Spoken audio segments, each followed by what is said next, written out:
jiran dia dapat, nikmat jiran dia dapat.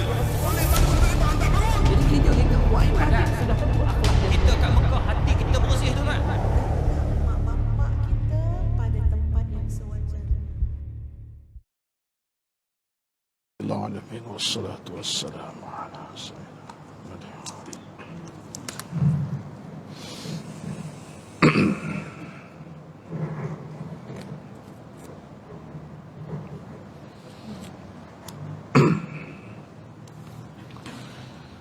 Astaghfirullahaladzim, la hawla wa la quwwata illa billah.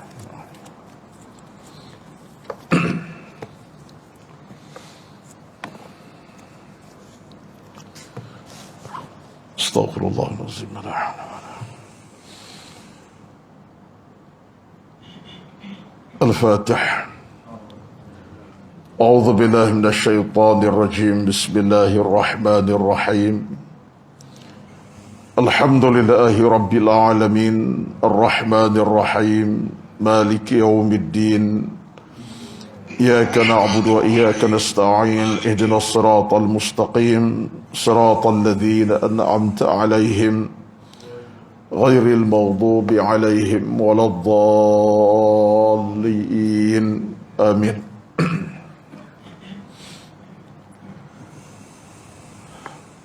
Assalamualaikum warahmatullahi wabarakatuh.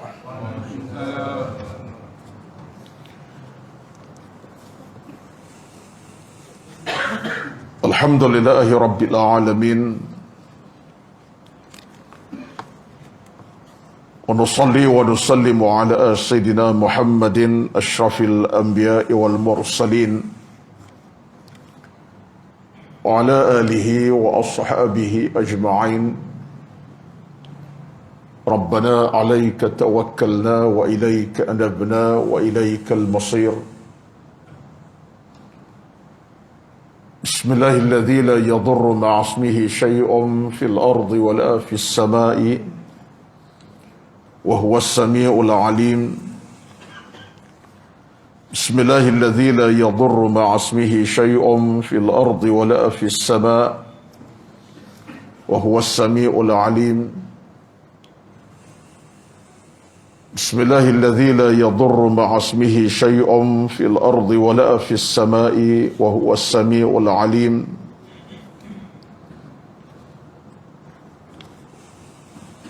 اللهم رب اشرح لي صدري ويسر لي أمري واحلل عقدة من لساني يفقه قولي يا رب العالمين. أما بعد، أعوذ بالله من الشيطان الرجيم. سبحان الذي أسرى بعبده ليلا من المسجد الحرام إلى المسجد الأقصى الذي باركنا حوله لنريه من آياتنا إنه هو السميع البصير. صدق الله العظيم. Surah Al-Isra ayat pertama, yang bermaksud Maha Suci Allah Subhanahu wa Ta'ala yang telah memperjalankan hambanya waktu malam daripada Masjidil Haram menuju ke Al-Aqsa di Palestin, yang kami berkati keliling kelalangnya, dan demi untuk kami memperlihatkan tanda-tanda kekuasaan kami. Dialah Tuhan yang mendengar lagi Maha melihat. Sadaqallahul Azim. Al-Isra pertama. Yang berbahagia dan hormati Al-Fadil pengurusi Surau Al-Ghazali, Presiden 8 Putrajaya, dan seluruh dan kuasa pengurusan surau. Surau Jumaat ke? Surau Jumaat lah. Jumaat. Alhamdulillah. Berbahagia Al-Fadil Tuan Imam yang bertugas pada malam ini, dan yang dihormati seluruh kehadiran para jamaah Maghrib dan Isya yang hadir bersama-sama, tuan-tuan dan puan-puan muslimin dan muslimat yang dirahmati Allah sekalian. Pertama-tama di kesempatan berkat pada malam ini, walaupun agak lewat sedikit daripada jadualnya, Saya mohon maaf di awal muqaddimah sebelum seteruskan ceramah pada malam ini kelewat sikit. Jam agak teruk pada Shah Alam tadi kerana hujan lebat. Sini tak hujan ke? Hujan juga Makna hujan menyeluruh lah. Maka saya dimaafkanlah kalau begitu Dengan lebatnya di Shah Alam tadi, dan bila keluar tadi memang jalan agak teruk, tak bergerak tadi sekejap tadi. Namun begitulah, alhamdulillah, sampai pula di sini surau pula tak jumpa. Waste setakat tepi jalan je kat depan Saya ingat tadi dah solat kat situ lah ceramah kat situ lah. Tapi alhamdulillah dapat sampai. Tuan-tuan puan-puan semua, alhamdulillah pada malam ini kita bertemu di tempat yang berkat, di surau. Kita bertemu di majlis yang berkat, program ilmu, dan kita bertemu dengan tujuan yang tetap murni dalam hati kita masing-masing, iaitu untuk kita meraih keredaan daripada Allah Azza wa Jalla. Bukan kecil maknanya pertemuan yang sebegini. Pertemuan sebegini pertemuan yang cukup dirahmati oleh Allah Azza wa Jalla. Walau di surau, di masjid, dimanapun kita bertemu atas nama agama, ia adalah pertemuan yang dirahmati, yang diridai oleh Allah Azza wa Jalla. Dan pahala menanti di sebalik ilmu kita jadi tuan-tuan besar. Dan saya tegaskan di peringkat awal ceramah pada malam ini, selagi kita hidup di atas bumi Allah ini, tempat bernama surau masjid wajib terikat dengan kita. Wajib terikat. Di mana pun lokasi kita hidup, kita tinggal, kita diami, bandar, kampung, masjid dan surau, wajib kita ikat. Ini satu di antara perkara utama dalam sebuah kehidupan. Dan orang yang bermasjid, bersurau, Allah tidak akan sempitkan kehidupannya. Tetapi orang yang jauh pada surau masjid, Allah akan sempitkan kehidupannya. Percayalah.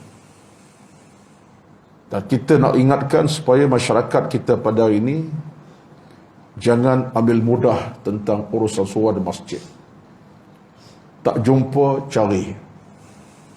Tak ada, bina.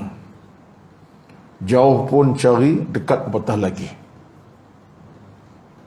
Dalam semangat Isra' Mi'raj ini, kita dapati peristiwa Isra' Mi'raj berlangsung dari mana ke mana. Ini penting kita lihat dalam kacamata Isra' Mi'raj. Minal Masjidil Harami ilal Masjidil Aqsa.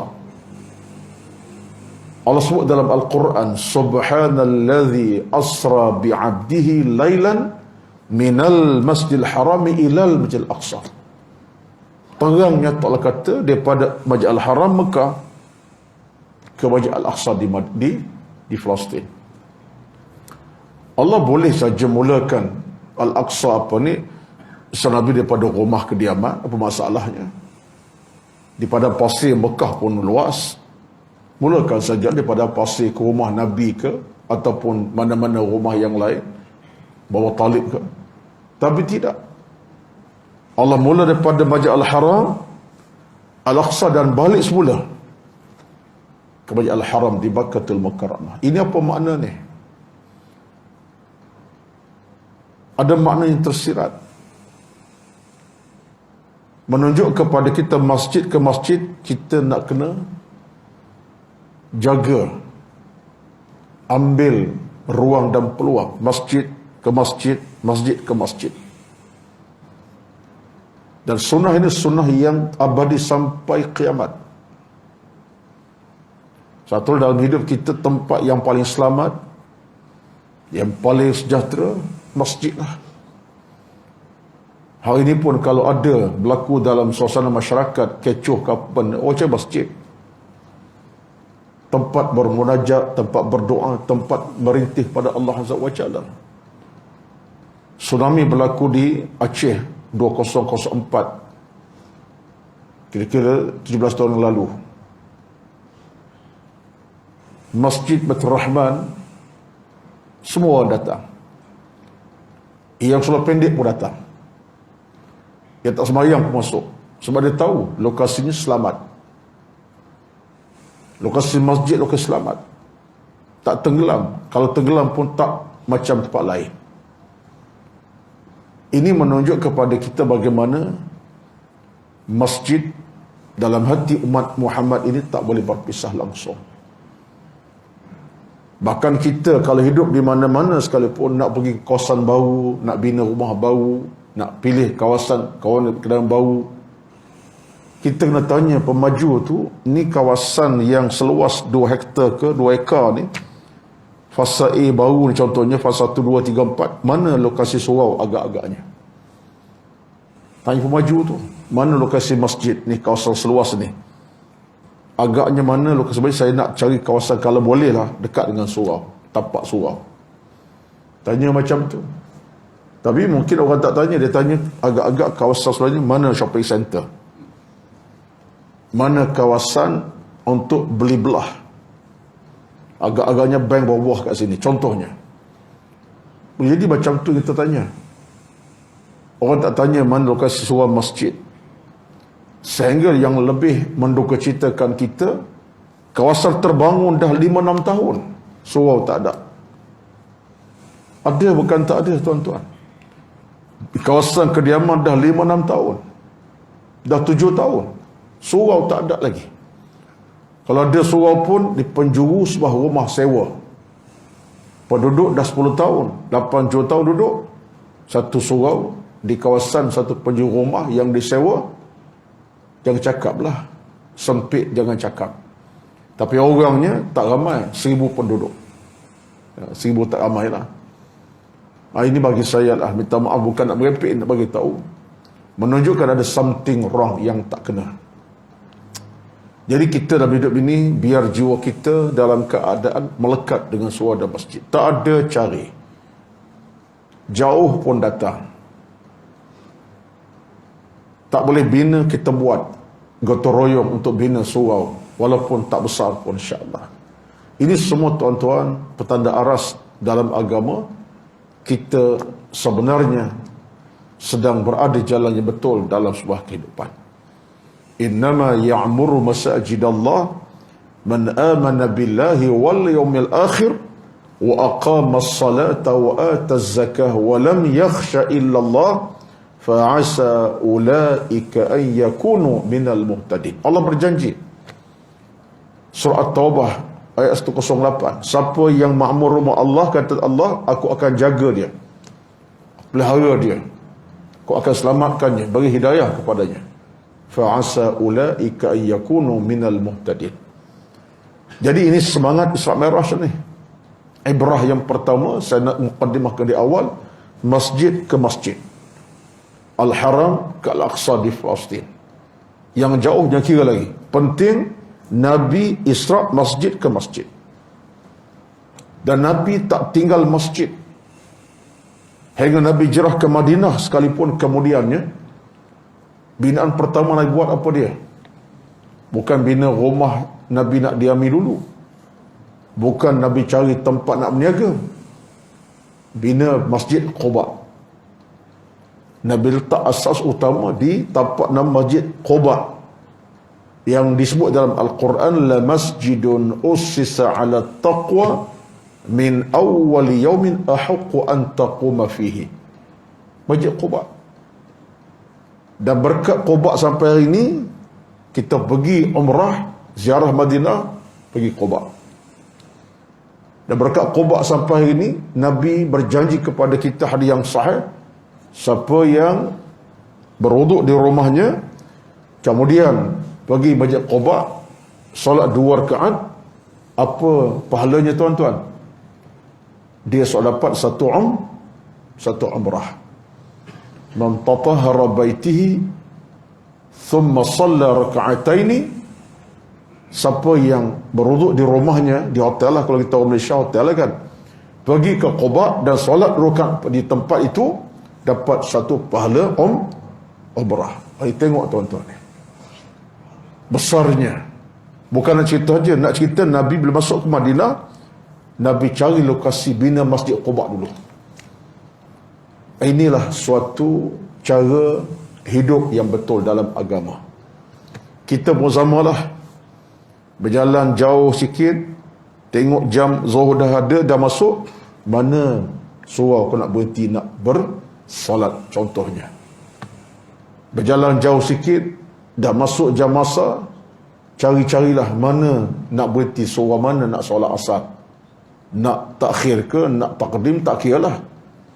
Contohnya, bila sampai satu jalan kita lalui, masuk maghrib, terfikir kita nak berhenti solat maghrib kat mana ni bersama keluarga, contoh macam tu.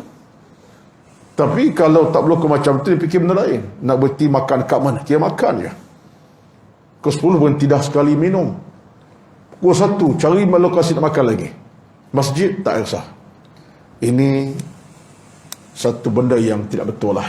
Minta maaf lah saya bercakap ini, bukan nak komen apa, tapi saya kira nak ikat. Dan nak ikat manusia dengan masjid bukan mudah, tuan-tuan sekalian. Bukan mudah. Dunia pada hari ini, dunia orang sibuk. Dunia orang banyak urusan kerja yang tak pernah selesai. Menyebabkan kadang-kadang jiwa ke masjid tak berapa nak melekat. Hatta rumah depan masjid pun tak sampai-sampai. Rumah dengan masjid tak sampai 100 meter, 10 meter je pun tak melangkah masuk. Ada ni, bukan sinilah, di belah-belah belah-belah Afrika, ya, belah-belah Zimbabwe, ya, tuan-tuan sekalian. Jadi kita rasa dalam hal ini amat mendukacitakanlah. Sedangkan Nabi bersabda dalam hadis tentang masjid, Nabi kata apa? Antara sabda Nabi yang banyak dalam bab masjid, Nabi sebut satu hadis yang bagi terkesan sungguh-sungguh kalau kita renung. Nabi sebut, sesiapa yang pergi ke masjid, tandanya dia adalah orang yang beriman, kata Nabi SAW. Fa ashhidu lahu bil iman, saksikan dia ada iman dalam dadanya. Siapa yang ke masjid, berjalan ke masjid, kata Nabi, saksikan ada iman di dalam dadanya. Nabi sebut ada iman dalam dada. Ialah, maksudnya ialah taklah ke masjid jadi orang alim terus, mengaji satu malam tu jadi alim, semayang cuma sekali alim, tidak. Tetapi daripada permulaan ke masjid itu, Nabi kata iman dah ada dalam dadanya. Lama kelamaan dah dia iltizam masjid, istiqamah masjid, insya-Allah lah jiwanya melekat dengan rumah Allah. Azan belum, dia dah sampai. Waktu belum masuk, dia dah mula melangkah. Waktu belum masuk, dia dah sampai. Bahkan diingat dalam kepalanya, maghrib 7.29. Dia ingat. Subuh 6.18. Zuhur 1.30. Melekat dalam dada, dalam ingatannya. Bahkan dia jadi manusia yang peka dengan waktu. Tengok 12.30, sejam lagi zuhur. Aku nak berhenti di mana ni? Nak berjalan ni? Nak solat ke mana? Ni, tuan-tuan. Kesan daripada dia ke masjid. Fa ashhidu bil iman, Nabi kata, saksikan ada iman dalam diri. Itulah di antara, saya fikir, muqaddimah awal. Tak ceramah lagi ni. Baru nak muqaddimah, nak pandai enjin. Ya? Tapi saya sebut awal-awal sebab dalam Al-Quran sebut tentang Isra. Subhanallazi asra bi'abdihi laylan minal masjidil harami. Allah mulakan Nabi pada Al-Haram di Mekah sampai Aqsa dan balik semula malam yang sama di Masjid Al-Haram di Mekah. Jaraknya tuan-tuan berapa ribu jarak kaki, jarak kilometer antara Al-Haram Mekah dengan Al-Aqsa. Siapa yang boleh jawab soalan saya ni? 1,500, kurang sikit kot, tapi 1,000 lebih lah. 1,250 lebih kurang. 1,250 kilometer jarak Al-Haram Mekah dengan Al-Aqsa. Tuan-tuan, itu pun kalau kita boleh bincang panjang nak cerita tu. Tapi Nabi Ustaz naik borak, tak kalah saya nak pergi ke Masjid Shah Alam. Ya, sebenarnya ada perbincangan kat situ.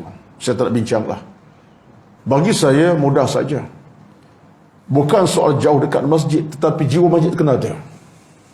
Kalau jauh, alhamdulillah. Dekat, alhamdulillah. Yang tak betulnya, tak sampai. Dekat pun tak sampai, jauh lagi tak sampai. Itu masalahnya. Jadi kita soalnya sekarang ialah masjid adalah jantung hati. Baik, itu satu perkara lah. Sentuh kejap lagi insyaAllah. Baik. Yang keduanya tuan-tuan, Isra' Mi'raj Nabi ni, saya nampak 3-4 perkara lah untuk malam ini. Kita akan bercakap dalam tempoh sampai isyak, kita berhenti azan, kita sambung sekali lagi insyaAllah. Kita nak ambil beberapa perkara yang mudah, ringkas. Ini malam ini bukan nak cerita satu-satu, tak. Saya nak sebut 3-4 perkara yang saya fikir boleh kita ambil sebagai satu panduan dalam kehidupan beragama. Kita nak tingkatkan iman, nak angkat keimanan kita, nak bina keimanan pada Allah Azza wa Jalla. Baik. Di antara perkara yang penting dalam Isra' Mi'raj Nabi sallallahu alaihi wasallam ialah bagaimana Allah Subhanahu wa taala nak menunjukkan suatu bukti bahawa Nabi Muhammad adalah betul dalam dakwah baginda sallallahu alaihi wasallam.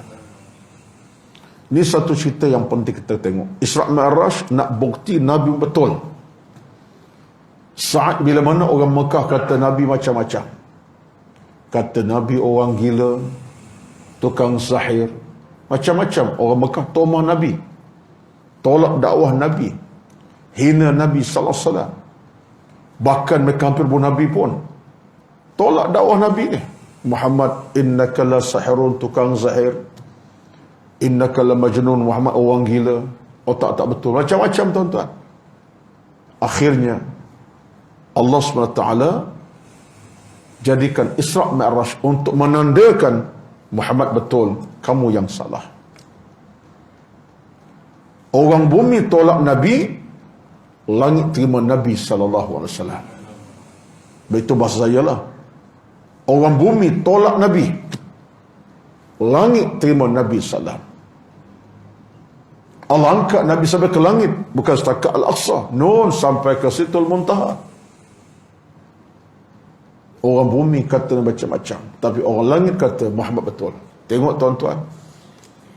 Dan terbukti. Bila Nabi naik ke langit sana, Nabi tengok satu alam yang tak pernah Nabi tengok sebelumnya. Nabi tengok alam syurga, alam neraka. Dan terbukti Nabi cakap betul. Nabi tengok alam syurga, orang penuh kenikmatan, penuh dengan keselesaan. Nabi tengok alam neraka pula, dalam keadaan pelbagai saksaan menanti. Makna Nabi selalu betul lah. Nabi cerita tentang isu iman, isu akidah, dosa, pahala. Betul je Nabi. Allah buktikan. Tengok Muhammad, ni alam syurga, alam neraka. Nabi tengok alam tu. Cerita panjang tu kalau nak bincang tentang contoh-contoh dalam alam syurga neraka. Tapi contoh paling mudahnya ialah alam syurga penuh dengan nikmat, alam neraka penuh penyaksaan. Nabi tengok macam mana ahli neraka disaksa oleh Allah, perut boncit pecah kerana makan benda haram. Orang yang suka mengumpat, mengata, mengeji, mencela, gunting lidah sendiri, kemudian bertakut gunting lagi. Orang yang tak solat, tak sembahyang, pecahkan kepala ke batu yang besar, kemudian hancur, pecahkan balik batu kepalanya. Itulah kenyataannya. Macam-macam penyaksaan. Dosa-dosa ni banyak sangat manusia buat, akhirnya dia tunjukkan itulah balasannya. Nabi cerita benda betul. Orang bumi tolak Nabi, langit terima Nabi SAW. Satulah tuan-tuan, kita kena ambil satu peringatan di sini. Apa dia peringatan yang besar untuk kita? Menunjukkan betapa Allah Subhanahu wa taala tetap pertahankan nabinya. Orang hina macam Nabi Muhammad Allah pertahankan. Sebab apa? Sebab Nabi utusan dia. Utusan Allah Azza wa Jalla. Kamu tolak Muhammad, Muhammad Rasul aku. Kamu hina Muhammad, aku pertahankan Muhammad sallallahu alaihi wasallam. Yang betul Muhammad, kamu yang salah. Jadi ini suatu perkara yang penting di sebalik Isra' Mi'raj Nabi sallallahu alaihi wasallam. Ini cara mudah ni. Yang seterusnya, dalam Isra' Mi'raj Nabi sallallahu alaihi wasallam, Allah Subhanahu wa taala telah meletakkan suatu perkara yang penting. Apa dia, tuan-tuan? Bila mana Nabi sallallahu alaihi wasallam diisrakan ke langit ataupun diisrakan ke Al-Aqsa, di-Mi'raj ke langit sana, sebelum Nabi kita Muhammad sampai ke langit di-Mi'rajkan oleh Allah Azza wa Jalla, riwayat menyebut Nabi telah bertemu dengan Rasul alaihi wassalatu wassalam. Bertemu, dan Nabi telah memimpin solat Nabi-Nabi Rasul alaihi wassalatu wassalam. Nabi Adam, Nabi Nuh, Nabi Daud, Nabi Hud, semua Nabi-Nabi ada. Nabi Isa, Nabi memimpin mereka. Riwayat menyebut Nabi Musa berkata, wahai Muhammad, engkau datang selepas kami, mana engkau muda pada kami, tapi engkau adalah ketua kepada kami. Mulianya kamu, wahai Muhammad, di atas kami. Lalu riwayat menyebut bahawa Nabi sallallahu alaihi wasallam diangkat sebagai sayyidu, sebagai sayyid. Sebab itulah bisa disebut, Nabi bersabda, ana sayyidu walad ibn Adam. Aku ni pemimpin semua manusia. Dan terbukti di padang mahsyar, tuan-tuan, nanti. Ini cerita mahsyar pula. Ini semua kita kena syukur banyak-banyak. Di padang mahsyar nanti, saat kita semua dalam kesempitan, tak tahu ke mana pergi, situasi menakutkan, siapa yang akan beri syafaat pada masa itu? Bukan Nabi Hud, bukan Nabi Musa, bukan Nabi Isa, tak Nabi Nuh, bukan Nabi-Nabi yang lain. Yang akan beri syafaat Nabi kita Muhammad sallallahu alaihi wasallam. Di pada mahsyar nanti, Nabi Ibrahim tak boleh bagi syafaat kepada manusia. Nabi Musa pun tak boleh bagi. Akhirnya Nabi yang akan bersyafaat. Kerana kata Nabi, ana syafi'un musyaffa'. Akulah pemberi syafaat, akan berikan kamu syafaat di pada mahsyar. Kita selamat pada mahsyar kerana bernabikan Nabi sallallahu alaihi wasallam. Ini penting ni. Setengah ulama sebut, bila sampai di pada mahsyar nanti, saat kita dah dalam keadaan sempit, tak tahu ke mana pergi, bencana akhirat pun menakutkan, kepayahan berlaku, manusia dah meratap menangis, siapa nak tolong kami pada hari ini? Kami dah tak larat, tak tahan hadapi situasi. Akhirnya Nabi-Nabi kata, jumpa Muhammad. Nabi Ibrahim kata, jumpa Muhammad, aku tak boleh tolong kamu. Nabi Musa pun sama. Akhir jumpa dengan Muhammad, Nabi kita Muhammad mengadu kepada Allah Azza wa Jalla. Dengan sebab Nabi mengadu kepada Allah, mohon dipercepat urusan kiamat, urusan akhirat, semua umat, termasuk umat Nabi Nuh, Nabi Hud, Nabi Saleh, semua umat dapat syafaat Nabi Sallam, termasuklah kita sebagai umat Nabi Sallam. Sebab itulah kita, tuan-tuan, kata setengah para ulama, termasuk Al-Imam Al-Ghazali kata apa? Kita dalam hidup ini, demi untuk mendapat syafaat Nabi di pada mahsyar, satu di antara amalan utama kita ialah perbanyakkan selawat dan salam. Allahumma salli ala Muhammad, Allahumma salli ala Muhammad, Allahumma salli ala Muhammad. Bersabda Nabi sebut, akthiru alayya salatan fa innaha tunjikum min azab yaumil qiyamah. Nabi sebut dalam hadis, perbanyakkan selawat atas aku, kamu akan selamat di padang mahsyar nanti. Bagi kita hidup, tuan-tuan, selawat ini tidak boleh kita kuranginya. Lebihkanlah malam siang pagi petang. Allahumma salli ala Muhammad, Allahumma salli ala Muhammad. Selamatkan kita daripada masyarakat, daripada bencana. Ini kelebihan Nabi SAW. Batulah kata Al-Imam As-Suyuti, Al-Imam Al-Ghazali rahmatullahi alaihi, selawat ini adalah suatu perkara yang penting dan utama dalam sebuah kehidupan beragama, sehingga kata para ulama kita, selawat adalah pakaian kita. Selawat pakaian kita. Allahumma salli ala Muhammad, Allahumma salli ala Muhammad. Malaikat di langit tak pernah tak berselawat malam siang kepada Nabi sallallahu alaihi wasallam. Innallaha wa malaikatahu yusalluna ala nabi. Malaikat selawat kepada Nabi malam siang, pagi petang. Dan kita dalam hidup ini, saya nak sebut sedikit tentang selawat ini. Ada 3 perkara penting selawat kepada kita. 3 perkara besar. Yang pertama, selawat itu mengikat hubungan cinta sayang kita dengan Nabi SAW. Kita pernah jumpa, tak bertemu, tak pernah tengok. Tapi dengan selawat tuan-tuan, Allahumma salli ala Muhammad, kita dapat ikat hubungan cinta sayang kasih dengan Nabi SAW. Itu satu. Yang kedua, selawat merupakan satu cara kita untuk dapat ketenangan dalam sebuah kehidupan, syifa. Selawat untuk dapat ketenangan. Kita kalau tak tenang, resah, gelisah, baikkan selawat. Allahumma salli ala Muhammad, Allahumma salli ala Muhammad. Selawat, banyakkan selawat. Itu syifa kepada hati kita. Rasa susah hati, tak tenang hati, ada something wrong dalam hidup, selawat. Allahumma salli ala Muhammad. Nak marah, selawat. Tengok anak nak marah, selawat. Kalau suami nak marah puan-puan, begitu suami, bang, selawat bang, selawat, selawat. Kita seorang isteri, didik suami, selawat bang. Kalau nak marah pada anak kan, bang, selawat, bang, selawat. Allahumma salli ala Muhammad. Kalau suami puan orang yang betul mengaji, dia akan selawat lah, Allahumma salli. Tapi kalau tak mengaji kata apa? Selawat, selawat, selawat, selawat. Kat penumbuk sulung, sebab tak mengaji lah tu. Kalau dia mengaji, dia faham. Selawat itu syifa, merupakan penyembuh kepada masalah.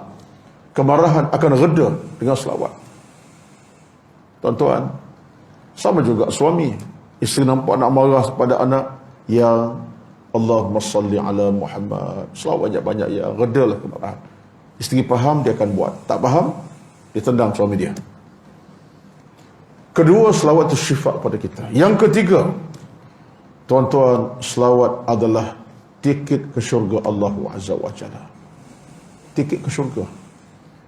Pertama, selawat ikat hubungan cinta dengan Nabi. Kedua, selawat syifa, ubat kepada jiwa kita. Yang ketiga, selawat adalah tiket ke syurga Allah Azza wa Jalla.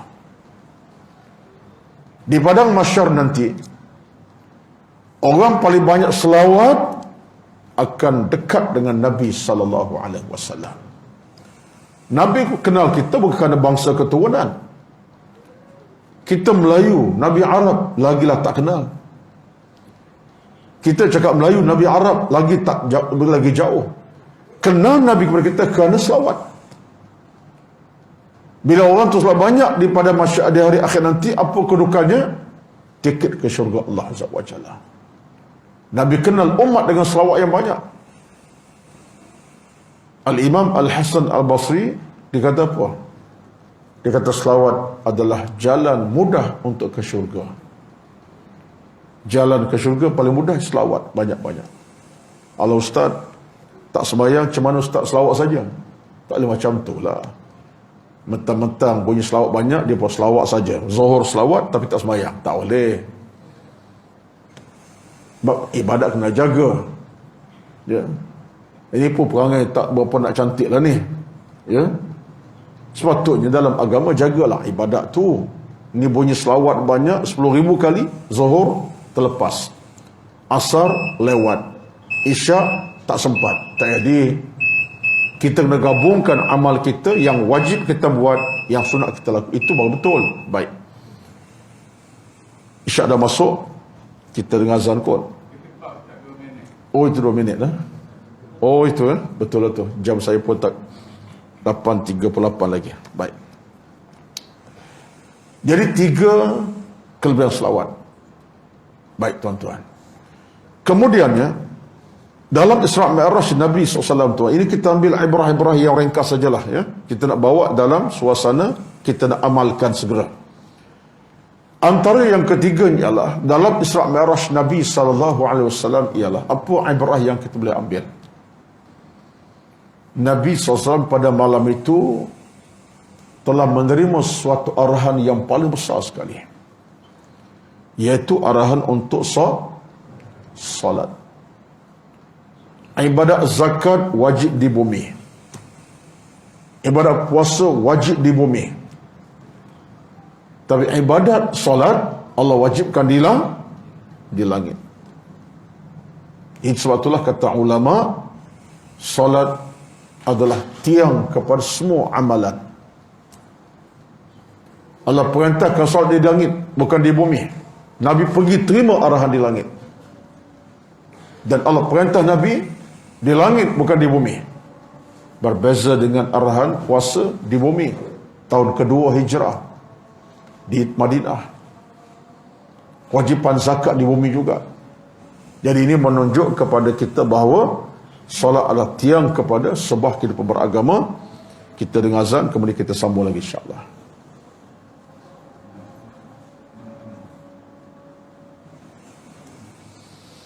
Astaghfirullahaladzim, astaghfirullahaladzim,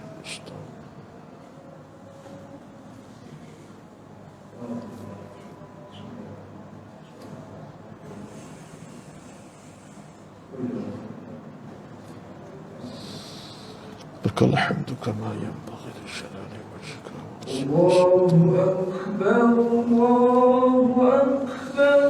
Allahu akbar.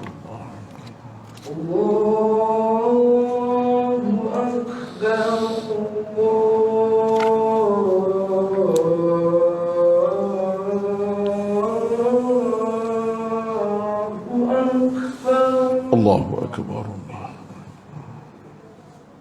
Asyhadu an la ilaha illallah.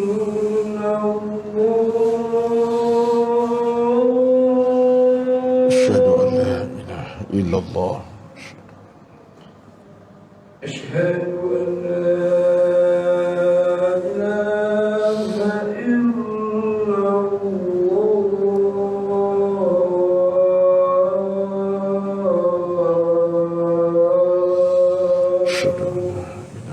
illallah.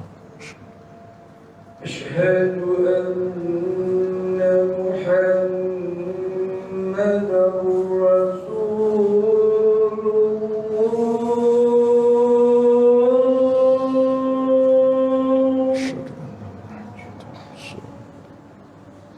Asyhadu anna Muhammadar Rasulullah.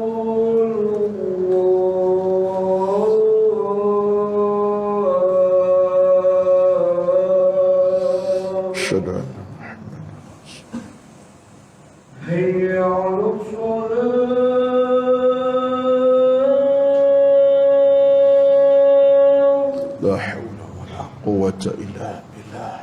حي على الصلاة.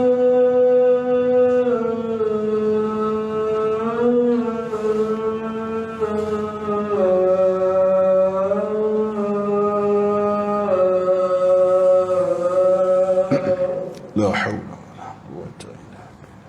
حي على الفلاح. لا حول ولا قوة إلا بالله. حي على الفلاح.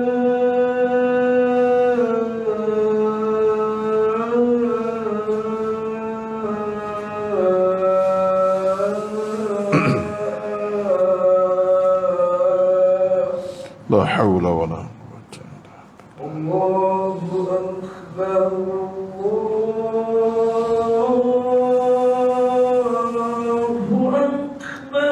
الله أكبر. الله أكبر. لا إله إلا الله.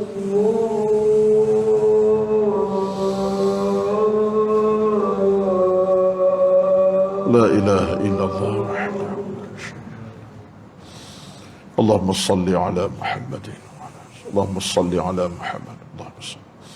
Allahumma rabb hadhihi ad-da'wati at-tammah was-salati al-qa'imah آت محمد الوسيلة والفضيلة وابعثه مقاما محمودا وعدته إنك لا تخلف الميعاد اللهم صل على محمد. Alhamdulillah. Jadi solat, tuan-tuan, difardukan Allah di langit sana, bukan di bumi.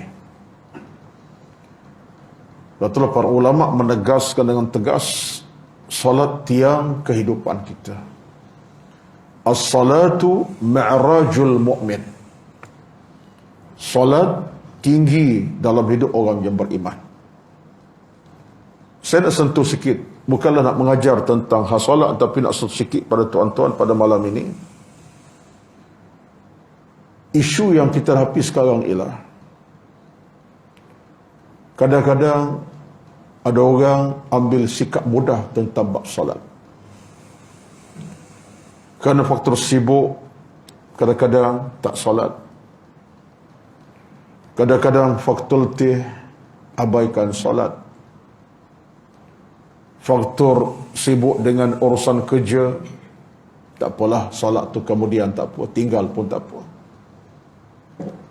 Salat ini dah pencen, salatlah. Salat bila mana pencen, tak ke mana dah, surau ke mana lagi, dah pencen. Saat waktu muda ni susah nak jadi ahli masjid kerana sibuk urusan kerja macam-macam. Ini semua merupakan alasan-alasan yang tidak menolong bantunya. Satu, kita paling takut bila sampai di pada mahsyar nanti, dalam soal Mudaththir Allah cerita apa kepada kita? Ma salakakum fi saqar? Qalu lam nakum minal musallin. Malaikat menempelak kita. Pasal apa kamu ke neraka ni? Ma salakakum fi saqar. Kenapa kamu dihumban ke neraka saqar? Jawab mereka, qalu lam nakum minal musallin, kami tak salat masa hidup. Nak bagi alasan apa pada masa itu? Pada Allah. Tak ada. Tak sempat, sibuk. Allah beri masa kepada kita ni sesuatu yang cukup untuk melakukan ibadat. 24 jam kita ada. Satu solat 10 minit lah kita katakan. 5 waktu tak bersejam. Saya anggap sebenarnya itu waktu sesuai lah. Satu waktu 10 minit. Subuh 10 minit, 10 minit. Kira satu tempoh yang sesuai dah. Khusyuk macam 10 minit cukup. Ini waktu 20 minit, tak sampai sejam. Edaran masa dalam sejarah 24 jam. Allah Ma'adil. Lepas tu pada malam Isra' Mi'raj Nabi, awal salat ini berapa waktu tuan-tuan? 50 waktu. Tetapi Nabi Musa AS sebut kat Nabi, ya Muhammad, inna ummataka la tutiqu ala dhal. Umat kamu tak mampu buat macam tu. Kalau 50 waktu sehari semalam, artinya tuan-tuan, kita tak ada nak makan nasi, tak ada nak buat kerja. Acu nak start kerja, Allahu Akbar, sembahyang pula dah. Selesai bagi salam, nak rehat sekejap, nak tidur lah, penat. Tak ada setengah jam tidur, Allahu Akbar, sembahyang pula. Mati begitu, mati kerah kita tuan-tuan. Start enjin kereta ke pejabat, sampai satu tengah-tengah jalan, tengok jam, kena sembahyang pula dah, kena cari masjid. Allah Maha Kaya. Akhirnya Allah turunkan solat 5 waktu sahaja. Kata para ulama, nilai 5 waktu itu sama 50 waktu. Kita sembilan waktu sekarang tuan-tuan, sama dengan 50 waktu sebenarnya. Allah mengekalkan nikmat waktu-waktu tetap kekal. Seolah satu waktu solat sama dengan 10. 5 waktu sama 50 waktu. Itu pahala menanti kita. Jadi kata para ulama kita, Allah SWT tidak pernah sempitkan masa untuk kita. Di kalau ada orang cari alasan tak dan tak sempat, seumpamanya orang macam ni adalah orang yang sengaja pasal untuk dihukum oleh Allah Azza wa Jalla. Itu satu. Yang keduanya ialah solat ni tuan-tuan merupakan hubungan langsung kita dengan Allah Azza wa Jalla. Hubungan tu dengan Allah. Soal kita bila bersolat, tuan perasan ke tidak? Ini satu pengamatan. Kalau kita buat secara penuh keinsafan. Dalam solat kita ada 5 rukun Islam yang lengkap. Dalam solat kita yang kita buat itu, Isyak, Maghrib, Subuh, Asar, Zuhur, termasuklah sembahyang sunat sekalipun, dalam solat 5 rukun Islam. Menarik sekali. Ini semua ketentuan Allah Subhanahu Wa Taala. Solat ni tiang agama. Dalam solat ada rukun pertama. Apa dia rukun pertama? Syahadah. Dalam solat ada ucapan syahadah. Asyhadu an la ilaha illallah wa asyhadu anna Muhammadan. Dalam tasyahud kita, tahiyat kita, awal dan akhir ada syahadah. Rukun Islam yang kedua, solat sendiri. Solat, qiyam, rukuk, sujud. Rukun Islam ketiga apa dia? Puasa Ramadan. Dalam solat ada nilai puasa. Apa makna puasa?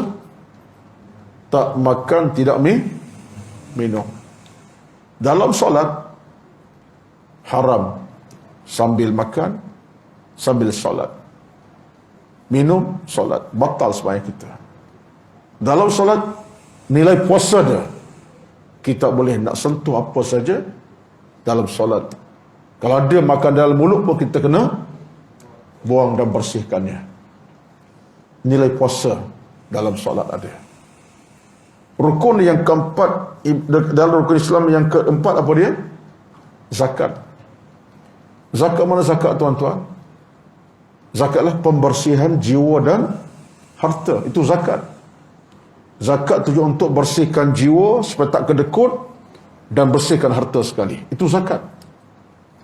Dalam solat kita diberikan keampunan oleh Allah Azza wa Jalla. Kita angkat takbir saja sampai salam, kita diampunkan dosa. Solat boleh bersihkan hati. Solat boleh angkat dosa kita. Solat boleh mengampunkan dosa kita yang banyak itu. Solat bersihkan jiwa. Zakat bersihkan jiwa. Ada unsur zakat dalam solat. Yang kelima, rukun Islam kelima apa dia? Ibadat haji. Haji ke mana kita pergi? Ke Makkatul Mukarramah, ke Kaabah. Tawaf ifadah, tawaf qudum, keliling Kaabah. Ibadat haji wajib ke Mekah untuk wukuf di Arafah dan termasuklah tawaf Kaabah. Siapa sampai qudum namanya. Dah buat haji nama ifadah. Nak balik namanya tawaf apa? Wada'. Orang Melayu kita panggil al-wida'. Salah tu ya. Kena betulkan. Betul al-wada'. Waw bagi atas. Bukan wida'. Kita nak balik dah ke negara. Dah buat umrah, buat haji. Wajib tawaf wada'. Tawaf Kaabah. Dalam solat, ke mana kita ada tuju kita? Qiblat. Kita menghadap qiblat macam sekarang, qiblat Allahu Akbar. Menghadap Kaabah ni. Dalam solat 5 rukun Islam ada. Daripada syahadah sampai kepada haji. Dalam solat. Itulah ketentuan Allah Azza wa Jalla. Sempurna solat, rukun Islam 5 kat situ. Tapi janganlah pula ambil peluang. Kalau begitu, tak payah ke Mekah, solat cukup. Tak payah puasa, solat cukup. Itu tak boleh. Itu aja sak pula dah berlaku. Kau ada macam tu. Ada tu. Diambil jalan ringkas. Solat saja, maka tak payah puasa. Solat saja, zakat tak payah. Solat saja tak ke Mekah. Tak betul. Ya? Tetapi dalam konteks solat, rukun Islam lengkap. Inilah suatu rezeki. Sebab tu, orang tak solat, solat dia menafikan rukun Islam 5. Kata Al-Imam Asy-Syaukani, orang tak solat seolah dia menafikan rukun Islam kelima-limanya. Sebab apa? Dia tak solat. Mana ada ibadat Ramadan bagi dia? Mana ada ibadat zakat? Ini satu tanda solat adalah suatu amal yang penting sekali. Yang kedua, tuan-tuan, solat adalah pintu keberkatan hidup. Betullah kita nak berkat rezeki, berkat harta, berkat amal, berkat usia, berkat ibadat, berkat keluarga. Solat hati yang kita. Hari di Selangor hari ini tajuk khutbah ibadat teragung. Di Selangor lah. Di Kuala Lumpur saat pas tajuk apa, tapi khutbah di Selangor ini ibadat teragung. Cantik sekali tentang bab solat. Sempena dengan bulan Isra' Mi'raj ini. Bagus khutbah hari ini di Selangor. Jaiz. Ibadat teragung solat. Dia sebab itulah saya ringkaskan, yang penting di sini ialah solat Nabi terima di langit sana. Itu menunjukkan satu rezeki yang besar bab solat ini. Dan solat bukan bebanan, solat bukan suatu membebankan kita, solat satu ibadat yang mudah untuk diamali, dilakukan. Yang susahnya bila hati dah sakit, hati dah mati, hati dah hilang kewarasannya, tu yang payahnya. Alasan pun datang, sibuk, tak ada macam-macam. Kita takut di padang mahsyar sebab apa? Masalakakum fi saqar. Dihomban ke neraka. Lalu kata dia, qalu lam nakum minal musallin, kami ni bukan orang jaga solat. Dan itu bila.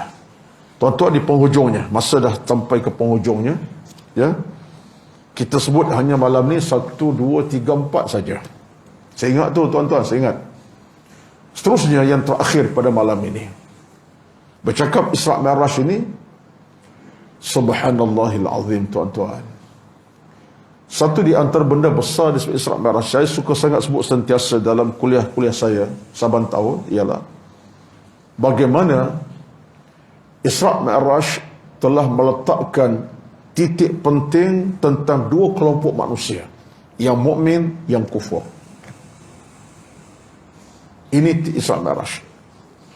Titik beza dua kelompok, satu golongan mukmin, satu golongan kufur pada Allah Azza wa Jalla. Abu Bakar mewakili golongan yang beriman. Abu Lahab, Abu Jahal mewakili golongan yang kufur. Kerana Isra' Mi'raj Nabi SAW. Apa yang berlaku? Ringkas ceritanya untuk penutupnya. Bila berlaku Isra' Mi'raj Nabi SAW, Abu Bakar boleh kata apa? Apa dia kata? Muhammad betul dan benar. Innahu sadiqun wa lam yukadzib alaina abadan. Muhammad tak pernah dustakan dalam ucapan-ucapannya. Tak pernah bercakap bohong dalam perkataannya. Betul Muhammad. Abu Bakar mengiyakan bila orang Mekah kata, ya Abu Bakrin, sahabat kamu tu sedang merapu sekarang ni. Siapa? Dia kata Muhammad mengadu yang dia pergi Masjid Al-Aqsa dan balik malam yang sama. Ini suatu benda yang pelik, tak pernah berlaku sejarahnya. Kami pergi kami ke Aqsa, sebulan pergi sebulan balik, 2 bulan perjalanan, sebulan pergi sebulan balik. Muhammad kata dia pergi 1 malam je. Abu Bakar jawab apa? Kalau Muhammad yang bercakap benar,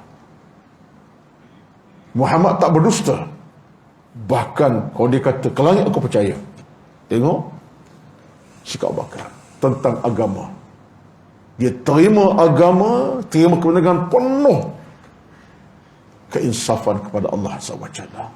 Bulat hatinya. Hebat Abu Bakar. Mewakili orang mukmin yang kental jiwanya. Ini kita nak dalam hidup kita. Bercakap tentang neraka, kita yakin. Cakap tentang syurga, kita terima. Dan kita yakin, kita percaya. Hal kematian, kita percaya, yakin. Saksaan alam kubur, yakin ini yang berlaku. Ini kita nak. Bila sebut tentang dosa, takut. Sebut tentang pahala, kita seronok. Ini orang mukmin. Adapun Abu Jahal mewakili golongan yang kufur. Walau Nabi cakap betul pun dia kata Muhammad bohong. Hingga disebut Al-Imam Al-Baihaqi, satu peristiwa ini disebut Imam Al-Baihaqi dalam kitabnya. Lalu ketika mereka berkata Muhammad dusta bohong, tak puas hati mereka.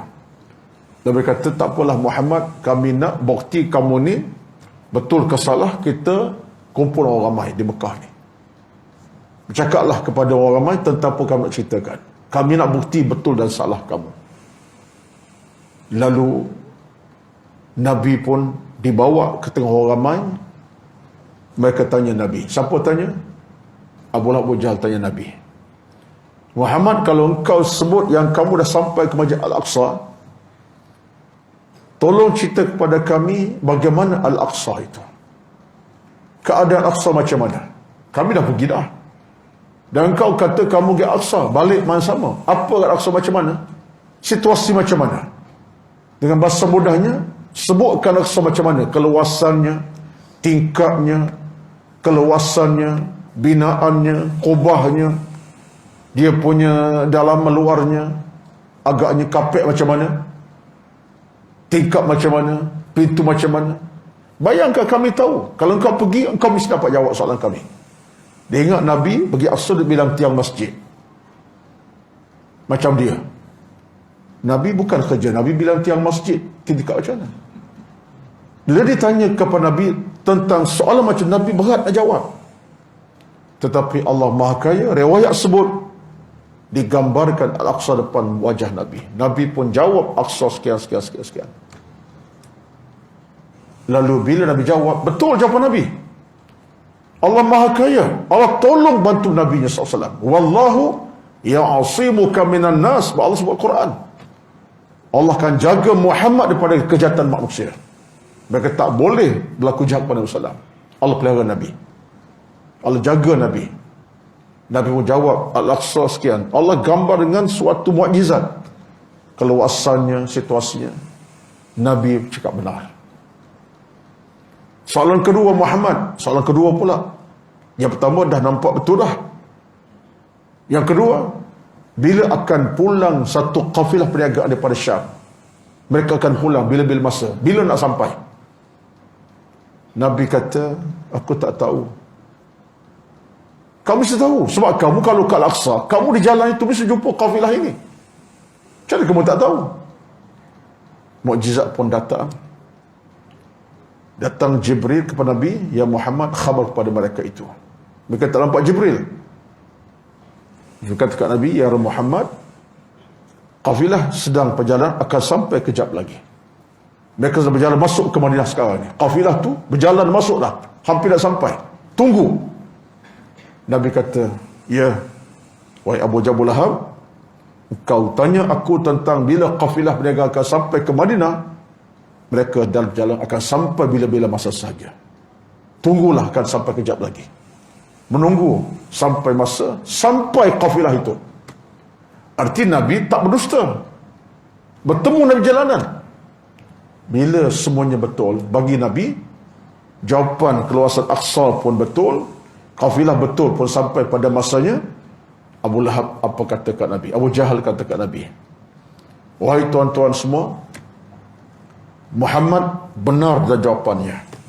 Soalan kita tentang Aqsa macam mana keluasan besarnya, indah macam mana situasinya, Muhammad jawab dengan betul. Ditanya kafilah berniaga anda akan pulang bila, jawab betul. Betul Muhammad. Muhammad tak berdusta. Ini menandakan Muhammad sah tukang sihir. Dia tukar cerita 230 darjah dengan kata Muhammad terbukti tukang sihir. Ke situ akhirnya dia tolak kebenaran Nabi SAW. Akhirnya dia mengesahkan katanya Nabi tukang sihir. Pandai Muhammad bersihir, menyihirkan kita. Tolak kebenaran. Tengok tuan-tuan, watak Abu Bakar terima kebenaran tanpa sanksi. Watak Abu Lahab tak terima kebenaran sebab menyangsi kepada Nabi SAW. Hati berbeza. Saya nak rumuskan sahaja dalam kesempatan pada kali ini. Cerita ni panjang sebenarnya, saya ringkaskan saja. Kita jadi Abu Bakar, bukan Abu Jahal. Dalam bab ilmu agama, tuan-tuan, ikhlaskan hati, pegang kebenaran, yakin pada hari akhirat, yakin kepada hari mahsyar, yakin ada syurga neraka, yakin ada kematian menanti kita, ada alam kubur yang ada sana saksaan dan seumpamanya. Pegang sungguh-sungguh. Mudah-mudahan bila kita pegang semua kebenaran ini, kita akan berada di lorong hidup yang betul. Iman makin meningkat, ilmu makin padu, dan hidup kita diberkati Allah Azza wa Jalla. Ini yang kita mahu. Agama ni tuan-tuan, jangan melalui otak semata-mata. Ilmu ni adalah keimanan. Dengan ilmu yang cukup, iman yang cukup, itulah kekuatan kita. Kalau kita guna otak saja berfikir, macam Abu Lahab lah. Tak menasabah Muhammad Al-Aqsa balik malam yang sama. Bohong Muhammad. Sebab dia guna otak. Kalau dia guna kebenaran Tuhan, Allah Maha Perkasa, apa peliknya? Allah Maha Berkuasa. Allah boleh perjalankan dan kita pada masa jam yang sama, malam yang sama, apa masalahnya? Allah punya kuasa. Bukan Nabi yang berjalan, Nabi diperjalankan Allah. Asra, Nabi diperjalankan Allah. Bila Allah perjalankan Muhammad, semuanya berlaku dengan mudah. Sebab kuasa Allah mengatasi segala-galanya. Wallahu itulah sekadar untuk pada malam ini. Mudah-mudahan kalaupun tak banyak, itulah saya mampu. Yang penting pada kita semua tuan-tuan ialah ilmu kita cari demi kita nak bina hidup yang diberkati Allah. Dan hidup ini kita kena ambil sebagai satu peringatan. Kita akan kembali kepada Allah Azza wa Jalla. Kita nak balik dengan ilmu yang cukup, iman yang cukup. Mudah-mudahan oleh kejayaan dunia, selamat di hari akhirat. Amin ya rabbal alamin. أقول قولي هذا أستغفر الله العظيم لي ولكم ولسائر المسلمين والمسلمات الغفور الرحيم والسلام عليكم ورحمة الله وبركاته أعوذ بالله من الشيطان الرجيم بسم الله الرحمن الرحيم الحمد لله رب العالمين والصلاة والسلام على سيدنا محمد وعلى آله وصحبه أجمعين اللهم إنا نسألك رضاك والجنة ونعوذ بك من سخطك والنار اللهم إنك عفو كريم تحب العفو فاعف عنا اللهم اغفر لنا ذنوبنا ولوالدينا وارحمهما كما ربونا صغارا ولجميع المسلمين والمسلمات والمؤمنين والمؤمنات الأحياء منهم والأموات ربنا آتنا في الدنيا حسنة وفي الآخرة حسنة وقنا عذاب النار وصلى الله على محمد والحمد لله رب العالمين تقبل الله منكم والسلام عليكم ورحمة الله وبركاته.